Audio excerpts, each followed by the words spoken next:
نام تھا ابو اعلیٰ مودودی. کیا نام تھا؟ یہ دیوبند سے پڑھے، بڑے ماڈرن تھے، کوٹ ٹائی پہنتے تھے. بعد میں دیوبند کے کچھ علماء کی کھاک چھانی، جوتیاں سیدھی کی، اور ابو اعلیٰ مودودی پھر 7 سال تبلیغی جماعت میں رہے. کتنے سال رہے؟ 7 سال تبلیغی جماعت میں. مگر ان کے مزاج میں کچھ الگ انداز تھا، معاملہ اسٹینڈرڈ تھا، انگلش جانتے تھے. انہوں نے کہا یہ کیا لے کے رکھے یار، یہ بوریا بستر لے جاؤ، 40 دن وہاں چل لے، 45 دن وہاں چل لے، 46 دن وہاں چل لے، اس میں کچھ نہیں رکھا ہے. اسلامی سلطنت ہم قائم کریں گے، ہم خلفائے راشدین کا دور واپس لوٹائیں گے. چنانچہ انہوں نے کیا کیا، تبلیغی جماعت سے علیحدگی اختیار کی اور جماعت اسلامی نام کی ایک جماعت قائم کی. قاسم صاحب نے جو دروازہ کھولا تھا، انہوں نے اس دروازے میں ایک اور چھید لگایا، کتاب لکھی جس کا نام ہے رسالہ دینیات. یہ ہاتھ میں موجود ہے، مانیٹر پہ بھی آپ کو نظر آئیں گے. رسالہ دینیات چھپی ہے مرکزی مکتبہ اسلامی دہلی سے. کہاں سے چھپی ہے؟ انہی کا ادارہ جماعت اسلامی کا. آئیے کیا لکھتے ہیں مودودی صاحب، سنیے. صفحہ نمبر اس کا 47. مودودی صاحب کہتے ہیں تم کو خدا کا علم حاصل کرنے کی ضرورت ہے. لوگوں سے کہہ رہے ہیں کہ تم کو خدا کا علم حاصل کرنے کی ضرورت ہے. تم یہ جاننا چاہتے ہو کہ خدا کی مرضی کے مطابق زندگی بسر کرنے کا طریقہ کیا ہے. تمہارے پاس خود ان چیزوں کے معلوم کرنے کا کوئی ذریعہ نہیں ہے. اب تمہارا فرض ہے کہ خدا کے سچے پیغمبر کی تلاش کرو. تلاش کیوں کرو؟ کیا نبی پاک صلی اللہ علیہ وسلم انہیں نظر نہیں آیا؟ بھائی تلاش وہاں کیا جاتا جہاں چوائس ہو. جیسے کہا جائے بھائی آپ اچھا موبائل چاہتے ہیں، جائیے مارکیٹ میں جائیے اور اچھا موبائل تلاش کیجئے، جہاں اچھا موبائل مل جائے لے لینا.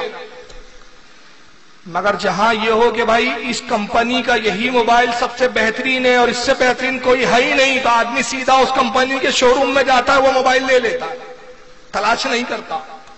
تو رسول اللہ موجود ہے، سرکار کے بعد کسی کا کلمہ پڑھنا کام نہ دیں گا، تو تلاش کرنے کی کیا ضرورت. لیکن یہ اجازت دے رہے ہیں، کہتے ہیں کہ تمہارا فرض ہے کہ خدا کے سچے پیغمبر کی تلاش کرو. اس تلاش میں تم کو نہایتی ہوشیاری اور سمجھ بوجھ سے کام لینا چاہیے. کہتے ہیں جب نبی تلاش کرنے نکلو تو بڑی سمجھداری سے کام لو، کیونکہ اگر کسی غلط آدمی کو تم نے پیغمبر سمجھ لیا تو وہ تمہیں غلط راستے پر لگا دے گا. مگر جب تمہیں خوب جانچ پڑتال کرنے کے بعد یہ یقین ہو جائے کہ فلاں شخص خدا کا سچا پیغمبر ہے، تو اس پر تم کو پورا اعتماد کرنا چاہیے اور اس کے ہر حکم کی اطاعت کرنی چاہیے. کہتے جب تلاش کے بعد آپ کو یقین ہو جائے، آپ کو یقین ہو جائے، آپ کے یقین پر دار و مدار ہے کہ بھئی فلاں سچے پیغمبر ہے، بس اس پہ لگ جاؤ. مان لیجیے اگر کوئی شخص تلاش میں نکلا، چلیے ہم کہتے ہیں غیروں کو نہیں تلاش کر رہا، وہ نبیوں کو ہی تلاش کر رہا ہے. اس نے حضرت عیسیٰ کی تعلیمات کو انجیل کے ذریعے پڑھا اور اس کو یقین ہو گیا، کہا عیسیٰ علیہ السلام سچے پیغمبر ہے، ان کے راستے پہ لگ گیا، ان کی تعلیمات پر عمل کرنے لگا. ایمانداری سے بتائیے مسلمان ہوا؟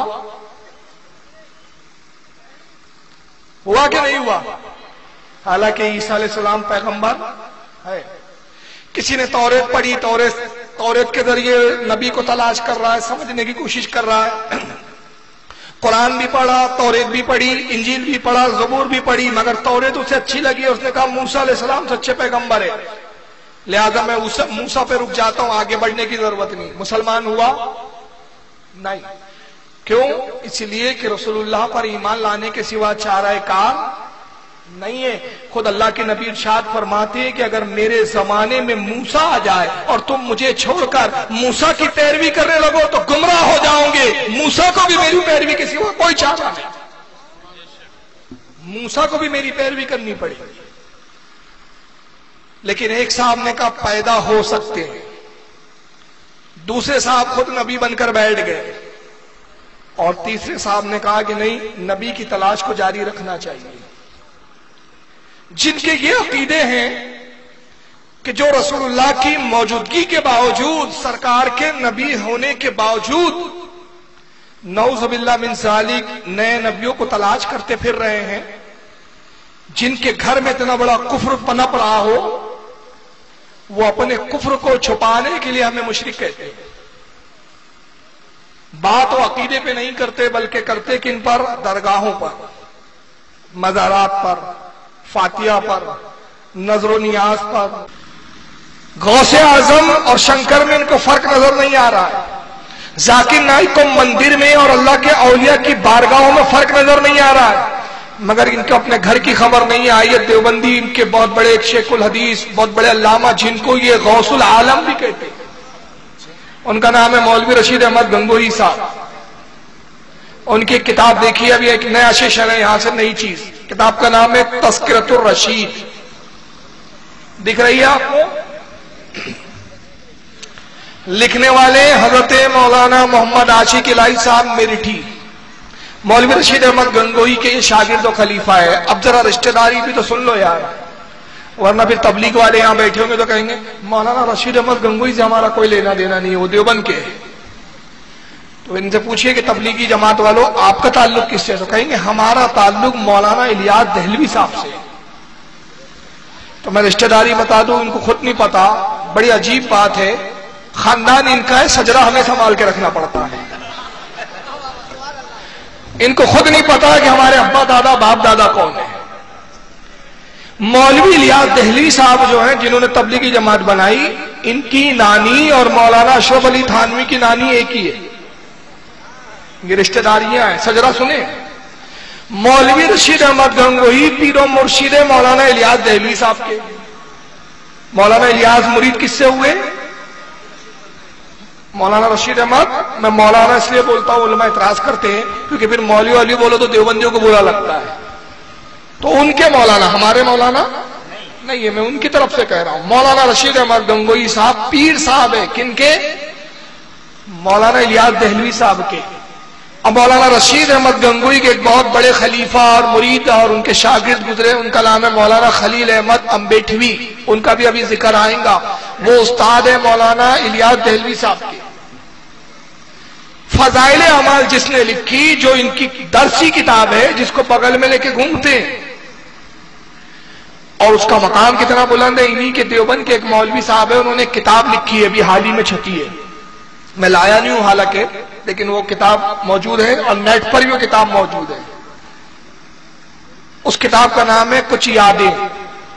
پہلے تبلیغی جماعت میں تھے وہ، مولانا صفدر صاحب نام ہے ان کا، تبلیغی جماعت چھوڑ دیے۔ اس میں لکھا کہ میں نے تبلیغی جماعت کیوں چھوڑی، تو اس میں ایک واقعہ لکھتے ہیں کہ ہماری مسجد میں فضائل اعمال کتاب رکھی ہوئی تھی، فلاں فلاں مبلغ صاحب آئے تبلیغی جماعت کے، کہا حضرت کیا فضائل اعمال کا درس ہوتا ہے یہاں؟ کہاں درس ہوتا ہے؟ کہاں فضائل اعمال؟ ہم نے کہا دیکھیے اور رکھیے، تو قرآن نیچے رکھا، فضائل اعمال نیچے رکھی بھی تھی اور قرآن اس کے اوپر تھا۔ کہتا وہ فوراً گیا، فضائل اعمال نکالی اور اس کو قرآن کے اوپر رکھ دیا۔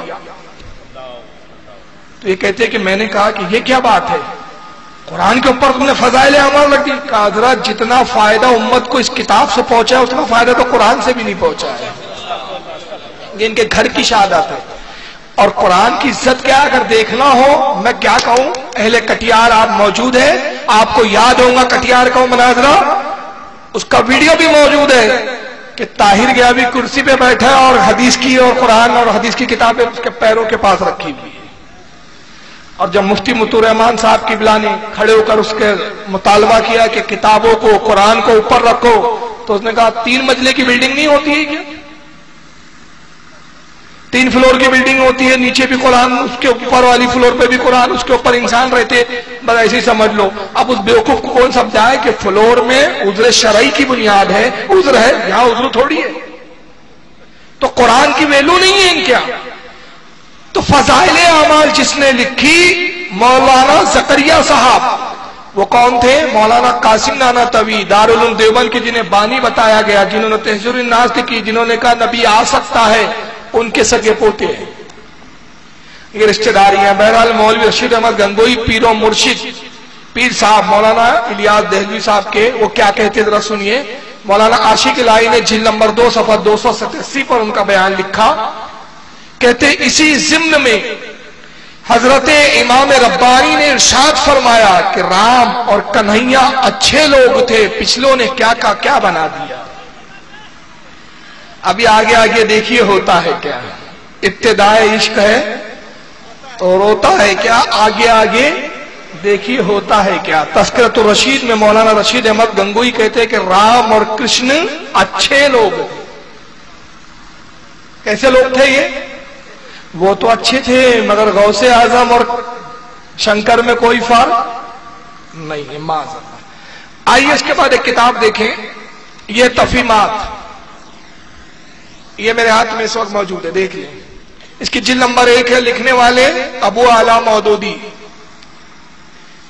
جن کے بارے میں بتا چکا ہوں۔ مرکزی مکتبہ اسلامی سے چھپی، صفحہ نمبر 124 ہے، معاف کیجیے گا، صفحہ 124 میں کیا کہتے ذرا سنیے۔ بانی دارالعلوم دیوبند نے نبوت کے دروازے کھولے، اور اب دیکھیے نبوت کے اندر کون کون شامل ہو رہے۔ صفحہ 124 پہ کہتے ہیں سب جگہ اللہ کے رسول اللہ کی کتابیں لے کر آئے ہیں، سب جگہ اللہ کے رسول اللہ کی کتابیں لے کر آئے ہیں، اور بہت ممکن ہے کہ بودھ، کرشن، رام، کنفیوزس، زردشت، مانی، سقراط، فیثاغورس وغیرہ ہم انہی رسولوں میں سے ہو۔ کن کن کو رسولوں میں شامل کیا؟ فیثاغورس کو، ارتھمیٹک کا ایک اسکالر گزرا ہے، الجبرا کا۔ مانی، سقراط، فلاسفر گزرے ہیں، ان کو بھی نبی میں شامل کر لیا۔ کرشن کو نبی میں، رام کو نبی میں۔ یہ سب نبی اور رسول ہو سکتے ہیں، یعنی رام کرشن تو ان کو رسول نظر آ رہے ہیں، مگر نبی پاک صلی اللہ علیہ وسلم کے بعد نبی آ سکتا ہے، رسول کی عزت و تعظیم نہیں ہے، وہ آگے بات ہوگی اس پر۔ آئیے میں یہ ضمناً کیوں بتا رہا ہوں، یہ آپ کو دکھاتا جا رہا ہوں کہ ان کے آج زمانے قدیم سے غیر نبی کو نبی کہنے کا تصور چلا رہا۔ بتانا یہ ہے میرا مقصد کہ جو نبی نہیں ہے، جن کا وجود بھی ثابت نہیں، جن کے وجود پر خود سوالیہ نشان ہے کہ تھے بھی تھے کہ نہیں تھے، ان کے بارے میں ان کے تفسیریں ہیں۔